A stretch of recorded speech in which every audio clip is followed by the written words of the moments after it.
신앙의 인생은 신앙으로 인한 기쁨의 인생이지만 때로는 시련을 받고 탄식 속에 놓일 적이 있습니다. 오늘 아침의 성경 구절은 에레미야의 고백록이라고 불리는 문서의 한 절로 에레미야의 탄식이 기록되어 있습니다. 그 내용은 시편에도 있는 개인의 탄식의 노래와 꼭 닮았고 욥기의 탄식의 문장에도 흡사합니다. 그러나 에레미야의 탄식에는 실제의 이 예언자의 현실의 인생이 있었습니다. 오늘 아침은 예언자가 무엇을 탄식하고 또 어떻게 그 탄식에서 건져내졌는지 말씀해 듣고 싶습니다. 우리에게도 각기 탄식할 적이 있을 것입니다. 그러니까 에레미야의 탄식을 남의 일로 하지 말고 우리 자신의 탄식의 경험과 겹쳐서 말씀에 들어 신앙의 인생을 배우고 싶습니다. 에레미야는 요시야 왕의 종교개혁이 시작되었던 후 개혁운동이라고도 하죠. 특히 두 가지 이유로 박해와 조소에 드러납니다. 그 첫 번째 이유는 에레미야는 여호와의 성전이라 여호와의 성전이라고 주술처럼 외치는 말을 속이는 말, 즉 거짓말이라고 불렀습니다. 성전에 매달리는 성전신앙을 공격했습니다. 성전신앙에 대한 이 비난이 예루살렘 근교의 지방도시 에레미야의 고향인 아나돗의 제사장 가족들의 경제적인 기반을 위협하여 제사장 집안을 배반하는 자로서 공격받은 걸 예배의 말씀으로 이미 들었습니다. 그게 11장 19절부터 12장 6절에 고백의 내용이 되고 있다고 말을 듣습니다. 또 하나의 이유는 아시리아 제국의 쇠퇴에 수반하여 유다 왕국에는 강한 내셔널리즘의 기운이 일어나기 시작했지만 그와 같은 흐름 속에서 초기 에레미야가 격앙된 어조로 말했던 북으로부터의 재앙 또는 재난의 예언은 조금도 실현하지 않고 선의에서 나오는 위기의 경고에 대해서 악의의 비난과 조소를 뒤집어쓰게 되었던 겁니다. 에레미야의 탄식은 그의 인생의 밖에서 우연히 덮쳐온 것이 아니었습니다. 정말 탄식이 어느 때고 그러한 것처럼 그 자신의 삶의 방식에 깊이 기인한 것이었습니다. 에레미야는 말할 것도 없이 하나님의 말씀을 위임받은 예언자입니다. 예언자로서 부름받고 그 사명을 다하고 있습니다. 그 자신의 소명에 그의 탄식은 깊이 관계되어 있었습니다. 오늘 말씀의 서두에 말해집니다. 여호와여, 주께서 나를 권고하심으로 내가 그 권고를 받아싸우며 주께서 나보다 강하게 이기셨으므로 내가 조롱거리가 되니 사람마다 종일토록 나를 조롱하나이다. 여러분 중에 자신이 신앙인임으로 인해 웃음거리가 된 경험을 가지시는 분이 있으실까요? 그러한 분은 에레미야의 탄식을 알 수 있을 것입니다. 에레미야의 탄식은 하나님께 붙잡힌 결과였습니다. 그런데 조롱하는 게 하나님의 백성 동포입니다. 하나님을 모르는 사람들로부터가 아니었습니다. 에레미야는 그런데도 부름받은 부르심에 충실하려고 했습니다. 그가 예언했던 건 자신의 하고 싶은 말을 한 것은 아닙니다. 그는 하나님의 말을 말할 수밖에 없었던 겁니다. 자신의 생각을 이야기하는 건 예언자의 말이 아닐 것입니다.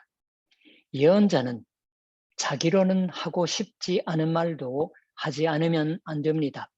그 때문에 웃음거리가 되고 비웃음을 받고 박해를 받았던 겁니다. 내가 말할 때마다 외치며 파멸과 멸망을 선포함으로 여호와의 말씀으로 말미암아 내가 종일토록 치욕과 모욕거리가 됨이니이다라고 기록되어 있습니다.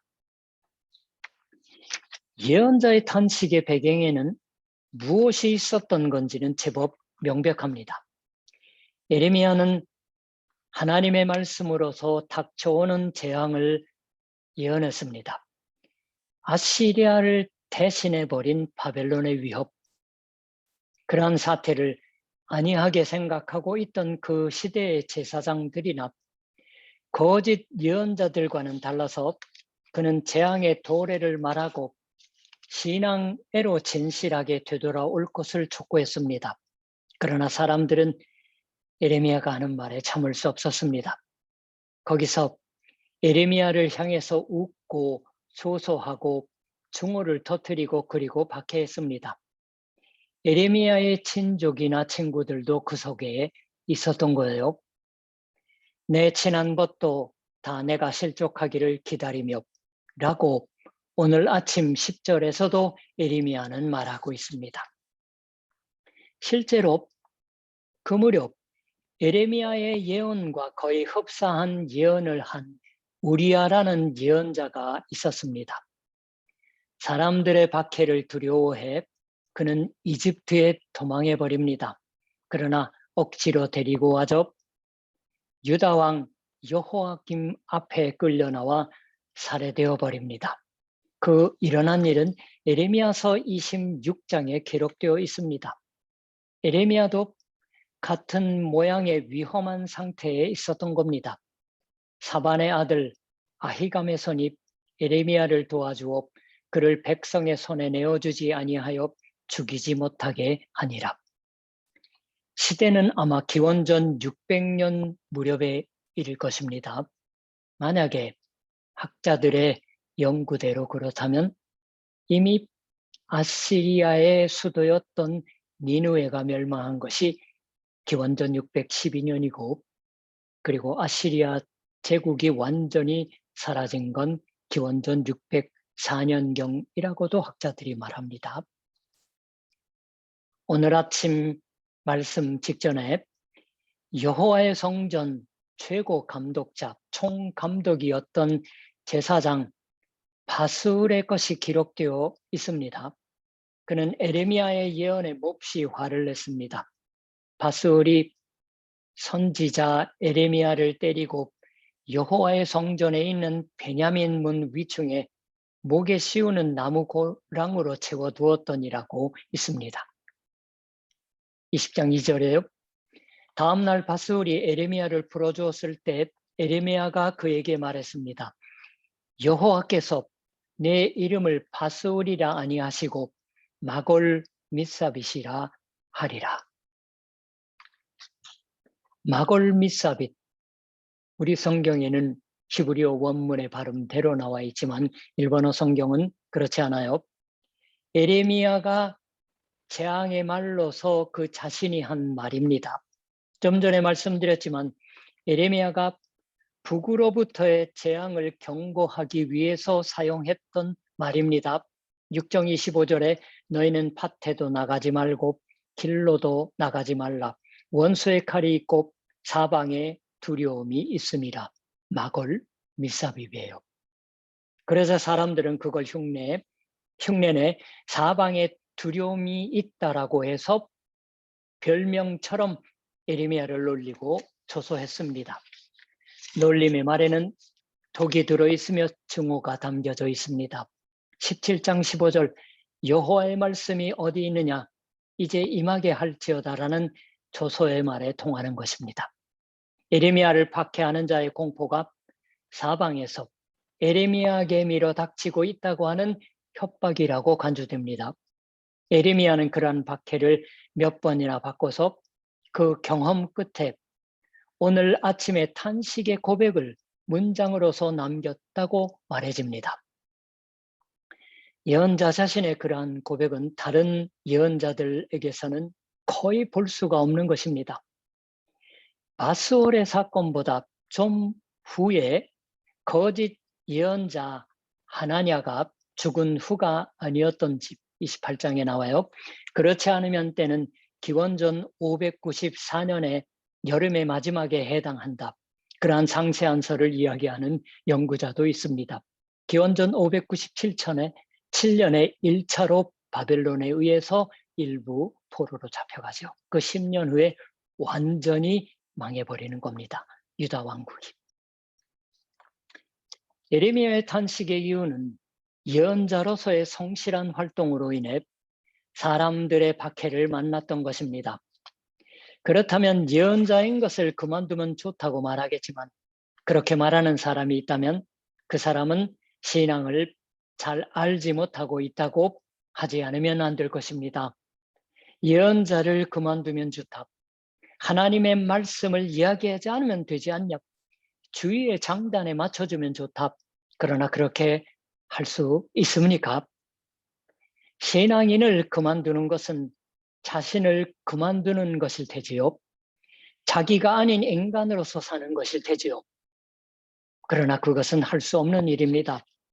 예언자는 할 수 없었습니다. 에레미야는 내가 다시는 여호와를 선포하지 아니하며 그의 이름으로 말하지 아니하리라 하면 나의 마음이 불붙는 것 같아서 골수에 사무치니 답답하여 견딜 수 없나이다. 새 번역은 항복하고 맙니다라고 번역하고 있습니다. 탄식 속에서 예레미야는 자신이 견딜 수 없다라고 항복한다라고 즉 하나님의 승리다라고 말하고 있습니다. 자신의 패배, 하나님의 승리라는 것은 탄식 속에서 여전히 하나님의 부르심으로 사는 것을 그만둘 수 없다. 자신이 예언자인 것을 그만둘 수 없다고 하는 것입니다. 우리도 그리스도인이고 신앙인인 것을 그만둘 수는 없습니다. 자신의 생명을 우리를 위해서 던져버려 주신 주 예수 그리스도의 것으로 삼아져 있습니다. 이 은혜를 떠나서 신앙을 버릴 수는 없습니다. 전쟁 중 신앙으로 인해 옥중에 갇혔던 홀리네스 교회의 목사들이나 주로 그랬어요. 그 가족의 탄식이 있었습니다. 타 교파의 목사들도 박해 속을 탄식의 때로서 지냈던 겁니다.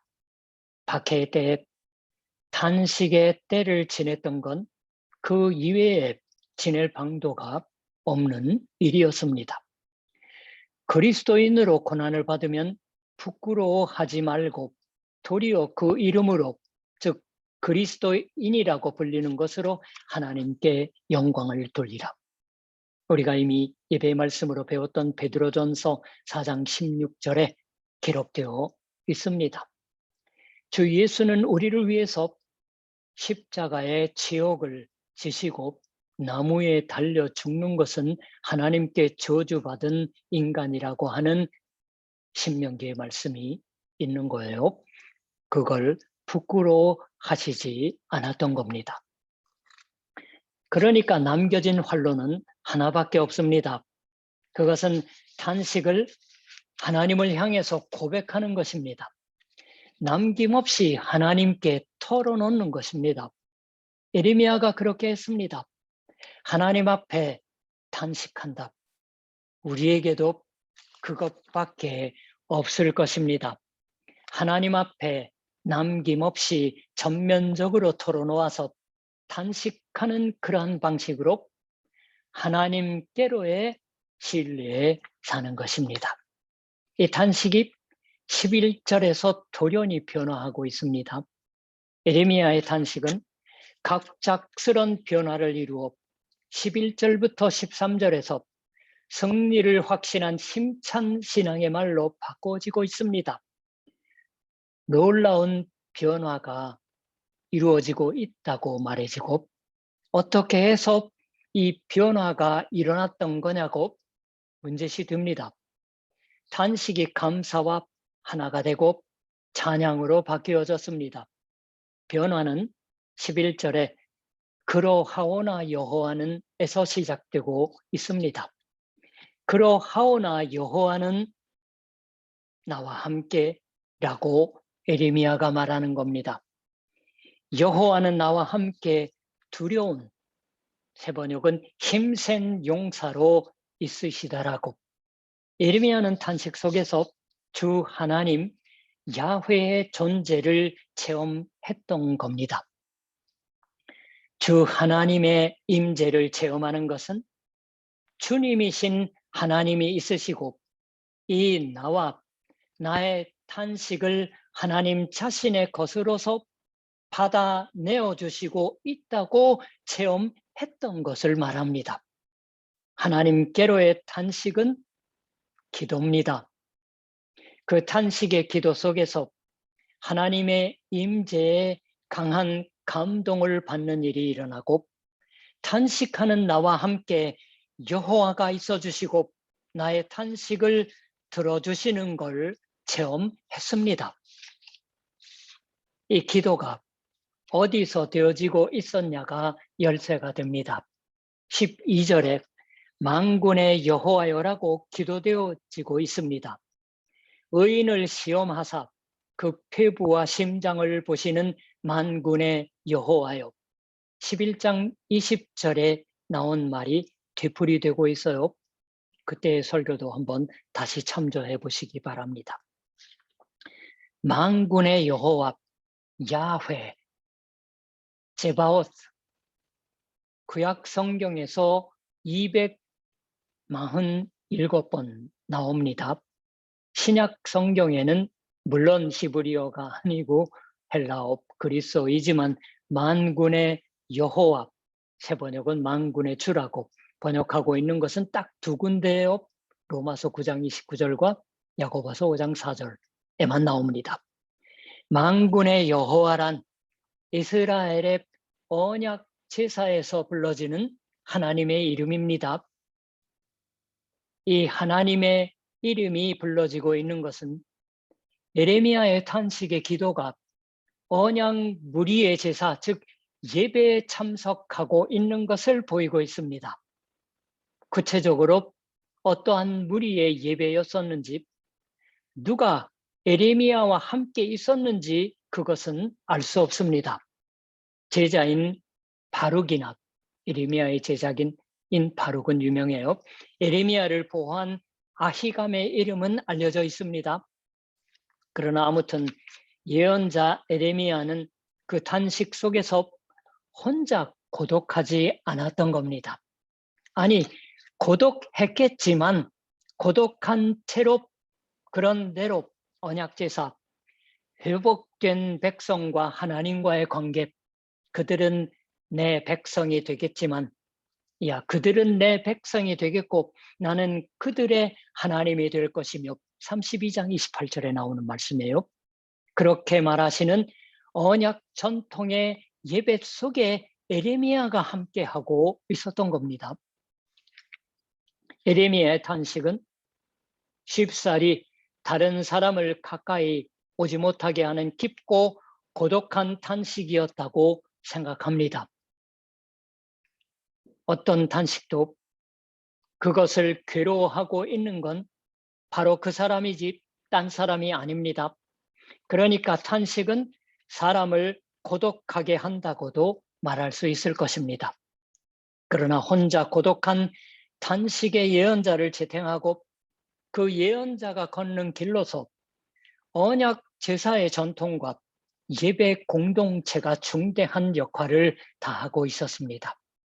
그 예배에 몸을 두는 일이 있어서 여호와 하나님의 임재를 체험하고 있습니다. 예언자는 그 사명으로 인해 혼자 하나님 앞에 서는 신앙인입니다. 그러나 예레미야는 개인주의자가 아니라 예배자이고 예배의 머릿속에 몸을 두고서 여호와 하나님의 임재의 체험에 지탱되었던 겁니다.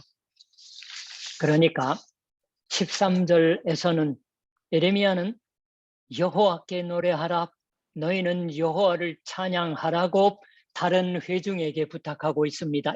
당부하고 있습니다. 탄식의 기도가 찬양의 당부가 되어 있습니다. 서로 당부하는 무리 속에 있기 때문이겠죠. 계약 공동체의 예배는 만일 한 지체가 고통받으면 모든 지체가 함께 고통을 받고 한 지체가 영광을 얻으면 모든 지체가 함께 즐거워하는 고린도전서 12장 26절의 말씀이에요. 신앙 무리의 예배입니다. 예레미야의 탄식은 찬양하라고 당부할 수 있는 무리 속에서 고백되었던 겁니다. 탄식과 찬양이 하나가 되어서 여호와를 찬양하라고 말하고 있습니다. 원어에서는 야훼 할루예요. 탄식의 에레미야는 하나님이 함께 있으시는 예배에 참여할 수가 있었습니다. 나의 탄식은 들으시고 있다고 말할 수 있는 예배를 체험했던 겁니다. 그 예배 속에서 탄식과 감사는 하나가 되었던 겁니다. 하나님의 임재의 체험 속에서 탄식이 감사와 하나가 되었을 때 여호와를 찬양하라, 할렐루야의 당부가 되었던 겁니다. 여호와 하나님이 함께 있다고 체험할 수 있는 예배, 탄식과 감사가 하나가 될 수 있는 예배, 할렐루야 하고 외치는 예배를 우리도 계속 생활하는 우리가 되기를 소원합니다. 기도하겠습니다. 만군의 여호와여, 예배 속에서 우리 주 하나님의 이름을 외쳐 불렀던 예레미야의 그 당부의 소망이 여호와 할렐루야 하고 다른 회중들에게 당부할 수 있도록 탄식이 찬양으로 감사로 바뀌어진 것을 오늘 배웠습니다. 하나님, 예언자 에레미야, 다른 예언자들에게서는 볼 수 없었던 개인의 탄식의 고백이 성경을 통해서 들려주시니 감사드립니다. 우리 또한 에레미야를 배워서 탄식을 거듭할 때마다 예배의 무리와 자리를 함께 함으로 인하여 하나님을 찬양하고 그리고 감사와 기쁨 속에서 우리의 고난과 어려움을 이겨내 갈 수 있도록 하나님 힘과 더욱 사랑으로 저희를 채워주시옵소서. 예수님의 이름으로 기도드립니다. 아멘.